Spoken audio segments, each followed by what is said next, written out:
Hello friends, मैं संदीप कुमार आपको अपने YouTube channel final selection bye Sandeep पर मोस्ट वेलकम करता हूं।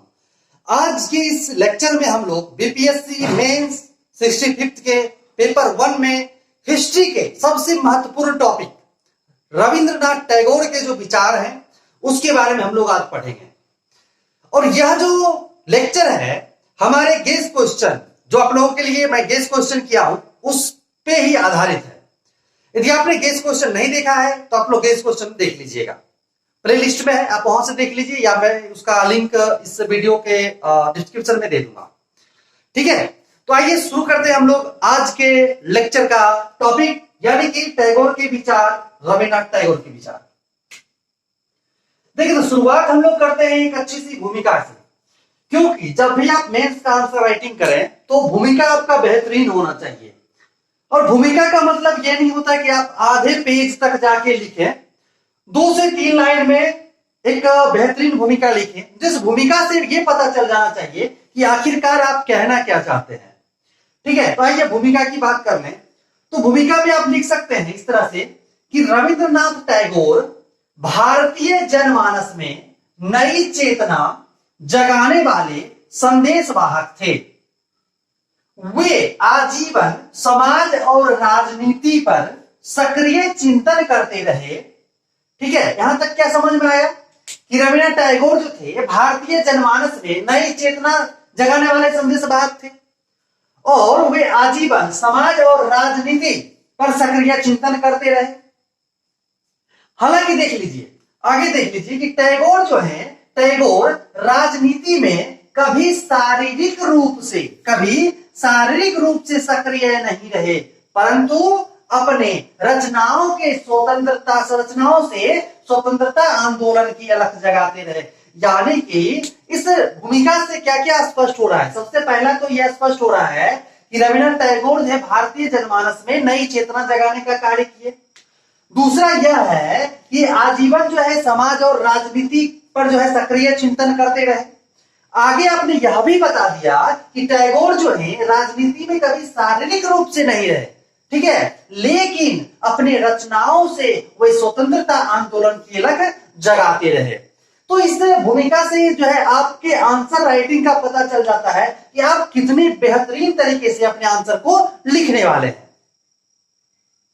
अब जो है आइए हम देख लेते हैं कि रविन्द्रनाथ टैगोर के विचारों में क्या क्या शामिल है। आइए अब हम लोग जो है टैगोर के विचारों को पहले हम लोग बिंदुवार समझ लेते हैं, फिर इसको डिटेल में समझेंगे। तो देखिए, टैगोर के विचारों की बात करें तो उनके विचारों को जो है इस प्रकार से आप बिंदुवार पहले समझा दें। क्या क्या? तो सबसे पहला है मानवता। ठीक है, मानवतावाद। ठीक है, पहले हम लोग इसको देख लेते हैं क्या क्या है, फिर इसको हम लोग एक एक करके विस्तृत रूप से अध्ययन करेंगे। बस आप वीडियो को कंटिन्यू देख लीजिए, आपको बहुत ही फायदा हो जाएगा इससे। देखिए, सबसे पहला है मानवतावाद। ठीक है, दूसरा जो उनका विचार था उनका राष्ट्रवाद। क्या था? राष्ट्रवाद। और आगे आप बढ़िएगा तो तीसरा क्या हो जाएगा? लोकतंत्र के बारे में भी इन्होंने अपना विचार प्रस्तुत किया। उसके बाद स्वतंत्रता के बारे में इनका विचार है। फिर आध्यात्मिक चिंतन पे इन्होंने अपना विचार व्यक्त किया है। उसके बाद से आर्थिक दर्शन पर इनका विचार प्रस्तुत हुआ है। फिर सामाजिक दर्शन पर भी इन्होंने अपना विचार प्रस्तुत किया है। उसका शिक्षा का दर्शन इन्होंने दिया है। फिर इन्होंने पूर्व और पश्चिम के संगम पर भी जोर दिया और ये जो है राज्य संबंधी भी अपने विचार प्रस्तुत किए हैं। इस प्रकार से आप जो है इसको पहले 10 बिंदुओं में बांटकर दिखा दें कि आखिरकार आप अपने आंसर राइटिंग में क्या बताने वाले हैं, ताकि कॉपी जो आपका चेक हो, जो कॉपी चेक करेंगे उनको पहले ही पता चल जाए कि आप आखिरकार अपने कॉपी में जो बताएंगे टैगोर के विचारों को, तो उन विचारों में आखिरकार आप क्या क्या बताने वाले हैं। तो जब आप इस प्रकार से पहले ही क्या कर देते हैं, बता देते हैं कि हम इन 10 बिंदुओं पे बात करने वाले हैं, तो यहीं से आपकी जो है आंसर की एक उत्कृष्टता जो है झलक जाती है। ठीक है, तो ये 10 है आपके क्या क्या? मानवतावाद है, राष्ट्रवाद है, लोकतंत्र है, स्वतंत्रता है, आध्यात्मिक चिंतन है, आर्थिक दर्शन है, सामाजिक दर्शन है, शिक्षा का दर्शन है, पूर्व पश्चिम का संगम है, और क्या है? राज्य संबंधी विचार है। तो इन 10 पॉइंट को आप लोग नोट डाउन कर लीजिए। ठीक है, क्योंकि साथ ही साथ आप लोग जो है इसका नोट्स भी बनाते चलिए। तो इसे देखिए, इससे दो फायदे होंगे। एक तो यह होगा कि आप ऑडियो में सुन रहे हैं, दूसरा फायदा यह है कि आप इसका वीडियो भी देख रहे हैं, और तीसरा फायदा यह हो जाएगा कि जब आप इसका नोट्स बनाएंगे, यानी कि एक साथ आप 3 बार रिवीजन कर रहे हैं। कार्य आप एक बार कर रहे हैं, वो कार्य कितने बार हो रहा है? 3 गुना हो रहा है, यानी कि 3 तरीके से आपके पास पहुंच रहा है, तो आपको ज्यादा फायदा होगा। चलिए अब हम लोग जो है एक एक करके सभी बिंदुओं पे बात कर लेते हैं।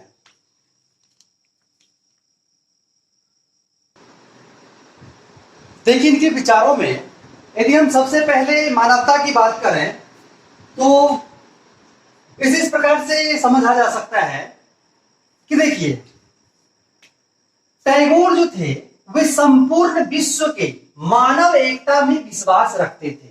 ठीक है, मानवतावाद से क्या तात्पर्य है, इनके मानवतावाद के क्या विचार थे? तो टैगोर संपूर्ण विश्व के मानव एकता में विश्वास रखते थे। ठीक है, वे मानव में प्रेम, साहचर्य एवं सहयोग के संदेश वाहक थे।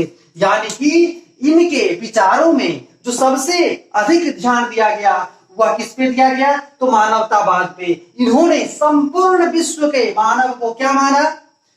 यह माना उनके बीच में क्या होना चाहिए? प्रेम होना चाहिए, सहचर्य होना चाहिए और सहयोग की भावना होनी चाहिए, अर्थात उनमें एकता होनी चाहिए। ठीक है, यहां तक समझ में आ गया।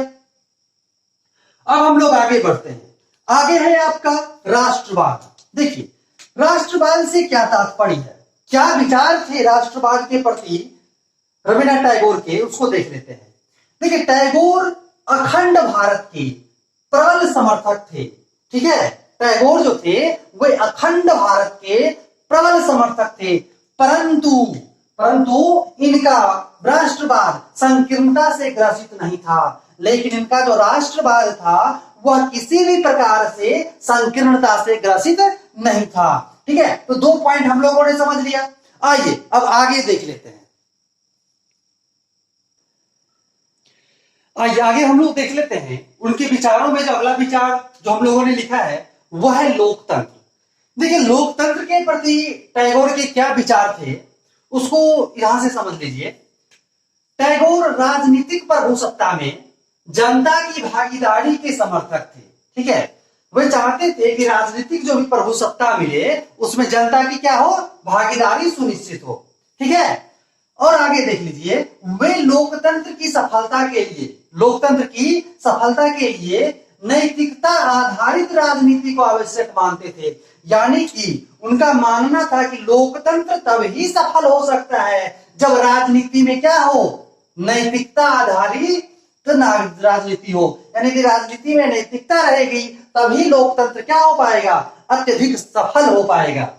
ठीक है, अब आगे हम लोगों ने जो पॉइंट लिखा था वह है स्वतंत्रता। तो आइए स्वतंत्रता को देख लीजिए कि वे स्वतंत्रता के प्रति अपना क्या विचार रखते थे। देखिए टैगोर का मानना था कि स्वतंत्रता वह साधन है जिससे मनुष्य को सारी गली प्रथाओं से मुक्ति मिल सकती है। ठीक है, यानी कि टैगोर का मानना था कि स्वतंत्रता वह साधन है जिससे मनुष्य को सारी गली प्रथाओं से मुक्ति मिल सकती है। क्लियर हो गया?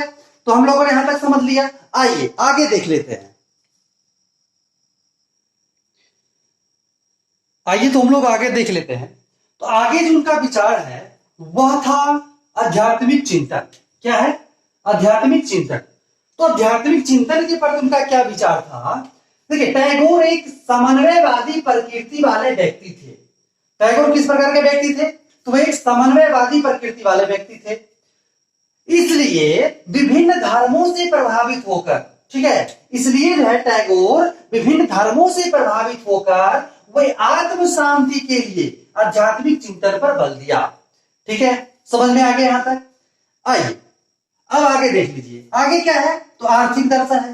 तो आर्थिक दर्शन में उनका क्या विचार था? तो देख लीजिए, समाज की मूलभूत आवश्यकताओं में, समाज की जो मूलभूत आवश्यकताएं हैं उसमें अर्थ की प्रधानता है। किसकी प्रधानता है? अर्थ की प्रधानता है, यानी कि धन की प्रधानता है। इसलिए टैगोर ने आर्थिक स्वतंत्रता पर बल दिया।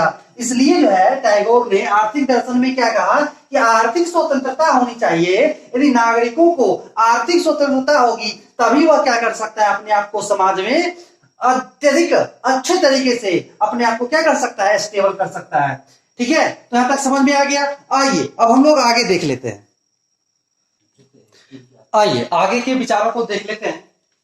तो अगला जो विचार है वह है आपका सामाजिक दर्शन। देखिए समाज के प्रति उनका क्या दर्शन था वो देख लीजिए। टैगोर का जो सामाजिक दर्शन है वह उच्च कोटि का था। टैगोर का जो सामाजिक दर्शन था वह क्या था, उच्च कोटि का था। ये कैसे पता चलेगा कि उच्च कोटि का था, क्योंकि वे मानवीय असमानता के प्रबल विरोधी थे। यानी कि वे मानव के बीच किसी भी प्रकार की असमानता का समर्थन नहीं करते थे। उनका कहना था कि जो भी मानव हैं वे सभी क्या हैं, वो समान है, इक्वल हैं। आइए आगे जो उन्होंने विचार दिया है वह है शिक्षा का दर्शन। अब शिक्षा के दर्शन में क्या है, तो टैगोर एक ऐसी शिक्षा प्रणाली के समर्थक थे। देखिए टैगोर जो थे वो एक ऐसी शिक्षा प्रणाली के समर्थक थे जो मनुष्य को आत्मनिर्भर बनाए, जो मनुष्य को कैसा बनाए, आत्मनिर्भर बनाए। साथ ही साथ वे जो थे वे नारी शिक्षा की प्रगति एवं प्रसार के लिए, ठीक है, नारी शिक्षा की प्रगति एवं प्रसार के लिए 1922 ईस्वी में, कब 1922 ईस्वी में क्या बनवाया, तो नारी भवन की स्थापना की। क्या की, नारी भवन की स्थापना की। यानी कि इस प्रकार से नारी शिक्षा के विकास के लिए भी उन्होंने क्या किया, बहुत ही बेहतर प्रयास किया। और उनके विचारों से यह स्पष्ट हो गया कि वे शिक्षा किस प्रकार के चाहते थे, तो ऐसी शिक्षा प्रणाली हो जो मनुष्य को क्या करे, आत्मनिर्भर बनाए। साथ ही साथ नारी शिक्षा के प्रगति को ध्यान में रखते हुए क्या किए, 1922 ईस्वी में नारी भवन की स्थापना की। ठीक है, तो आइए आगे देख लेते हैं। और आइए आगे हम लोग देख लेते हैं। तो आगे जो है पूर्व पश्चिम का संगम क्या है टैगोर के विचारों में, पूर्व पश्चिम का संगम। तो इसको समझ लेते हैं कि आखिरकार ये पूर्व पश्चिम का संगम क्या था। देखिए टैगोर पूर्व और पश्चिम के संस्कृतियों को एक दूसरे का पूरक के रूप में देखते थे। ठीक है, और उनके द्वारा जो विश्व भारती की स्थापना की गई थी उसका भी यही प्रयोजन था। यानी कि पूर्व के ज्ञान को और पश्चिम के विज्ञान को दोनों को मिलाकर वो एक पूरक के रूप में देखते थे। आगे जो उनका विचार था वह था राज्य संबंधी विचार। देखिए राज्यों के संबंधी उनका क्या विचार था कि टैगोर वैसे राज्य का समर्थक थे जो मानव समुदाय के कल्याण का दायित्व पूरा करे तथा मानव अधिकारों का प्रबल समर्थक हो। ठीक है, मानव अधिकारों का प्रबल समर्थक हो। ठीक है, यानी कि वे कैसे राज्यों को समर्थन करते थे कि वैसा राज्य हो जो मानव समुदाय के दायित्वों को पूरा करे, यानी कि कल्याणकारी राज्य की अवधारणा यहाँ पे इन्होंने प्रस्तुत किया है। और साथ ही साथ कहा कि मानव अधिकारों का प्रबल समर्थक हो। ठीक है, तो इस प्रकार से हम लोगों ने टैगोर के विचारों को समझा। आइए अब इसके निष्कर्ष को हम लोग देख लेते हैं। देखिए निष्कर्ष की बात करें तो बिल्कुल एक छोटा सा और एक सटीक निष्कर्ष आप इसका इस तरह से लिख सकते हैं कि निष्कर्षतः यह कहा जा सकता है कि टैगोर का विचार विश्व कल्याण की भावना से ओतप्रोत था। ठीक है, तो इस प्रकार से आप एक सटीक आंसर जो है अपने बीपीएससी मेंस के आंसर राइटिंग में लिख सकते हैं। तो फ्रेंड्स यदि आपको यह लेक्चर अच्छा लगा है तो आप इसको लाइक कीजिए और अपने जरूरतमंद दोस्तों तक इसको शेयर कर दीजिए ताकि आपके साथ साथ उनका भी जो ऑफिसर बनने का सपना है वो भी पूरा हो सके। ठीक है फ्रेंड्स, यदि आप इस चैनल पे अभी तक नए हैं और चैनल को सब्सक्राइब नहीं किए हैं तो सब्सक्राइब कर लीजिए और इसका नोटिफिकेशन आपको सही समय पे मिल जाए उसके लिए आप बेल आइकन दबा लीजिए। और आप हमारे साथ Telegram channel final selection bye Sandeep के नाम से ही है तो आप इससे भी जुड़ सकते हैं। ठीक है फ्रेंड्स, तो मिलते हैं अगले लेक्चर में बहुत ही जल्द। तब तक के लिए जय हिंद।